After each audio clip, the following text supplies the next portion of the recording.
verbal communication. First of all, I'll start up with what is verbal communication. Basically, it's an act of conveying the messages, ideas, or the feelings through the use of mouth. Also, it's an act of face-to-face communication. Its main components are words, sound, speaking, and language. Now, the characteristics. For more effective verbal communication, we should consider the basic objective, means the main idea. One should be sincere, the use of simple language, familiar words, etc. should be inculcated. One should be precise and brief without any kind of assumptions. Something interesting or phasing that is being required for the attention of the listeners. Repetition must be avoided while giving others a chance to respond. Now, the barriers to the effective verbal communication. The status level, whether formal or informal, affects the face-to-face communication. Lack of confidence or the sense of superiority arises complexity. One of the barriers is partial listening that leads to loss of information. Infamiliarity with the speaker's language creates obstacles for the listener itself. There are two types of verbal communication. One, oral, and then the second one is written, which will be continued by my friend. Oral communication. Anything that emanates from mouth is referred to as oral communication. Attributes of oral communication are sound, stress, pausing, voice modulation, volume, and pitch variation. Methods of oral communication can be among individual as well as among groups.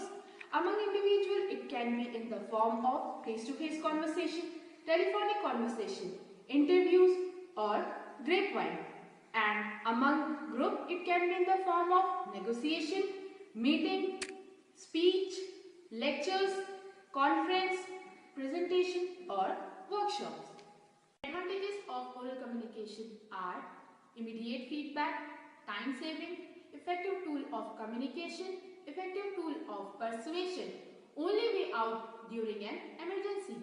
Disadvantages of oral communication are lack of documentation, no legal validity, unsuitable for long messages, possibility of misunderstanding, not effective when the target group is spread out.